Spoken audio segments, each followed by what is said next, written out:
These are the times that try men's souls. The summer soldier and the sunshine patriot will, in this crisis, shrink from the service of their country.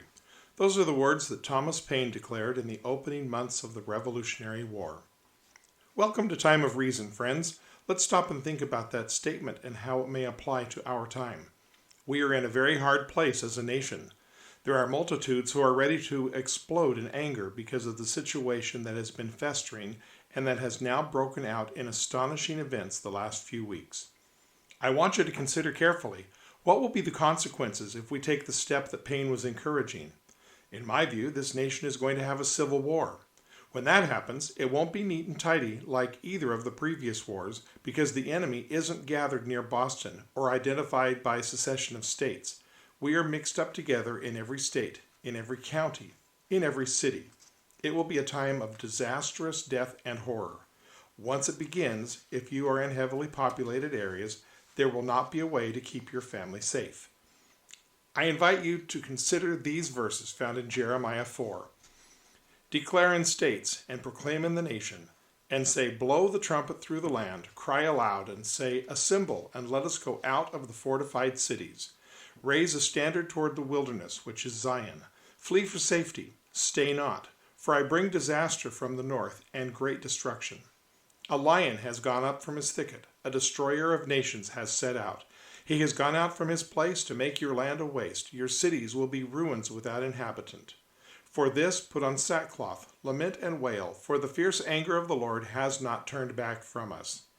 In that day, declares the Lord, courage shall fail both king and officials.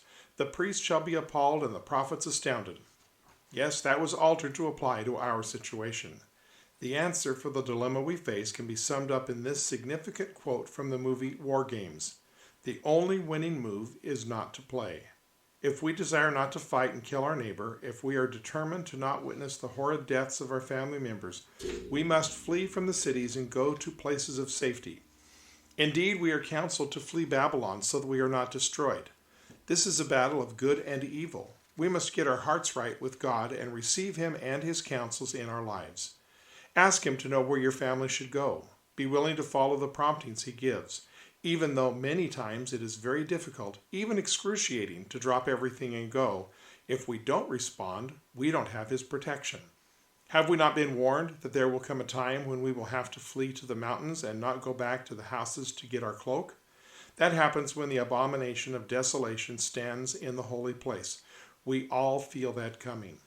In the Nemenhah record, it is prophesied that there will be little by little settlements and villages built up where the people choose to follow the peacemaker and have enduring peace. They let go of Babylon and take up the earth and care for it, and it grows abundant food so that they can provide for themselves, and there are no poor among them. While all around them the nation is destroyed by war, they are ignored because no one considers them to have anything of value. If you are stripped of all your worldly goods, what resources do you have to provide for yourself? We only have our reliance on our Creator. He will teach us all things that we must do. Every single one of us needs to be spiritually filling our gas tank with a more perfect connection to God every single day. We need to clean up our lives, our thoughts, our attitudes, in order to be more aligned with His will, because He is the only way we and our families can come through these tribulations. We will be tried and tested and purified in our efforts, but He shields His people. In Revelation 7, we see that after our trials, He will send His 4 angels to gather out His righteous and bring them to meet Him, as found in Matthew 24:31. And He will send out His angels with a loud trumpet call, and they will gather His elect from the 4 winds, from one end of heaven to the other. You will notice that happens before the devastating events after the 7th seal is opened. The trials and purification of the righteous who are gathered have already begun. We are in the midst, and you should know that Jesus Christ is returning soon. That great meeting described in Revelation 7 is the meeting at Adam-on-Diamond. It is the time when there is a gathering of the 10 tribes. It is then that we shall see our Savior face to face. I look forward to that day. It is because of the guidance of the Spirit that I am talking to you. He has taught me of resources that can help you become closer to God and learn to communicate with Him in better ways so that you can guide your family through these storms. I will begin sharing this vital information in a video series that follows. Please subscribe so that you will get notified each time a video becomes available.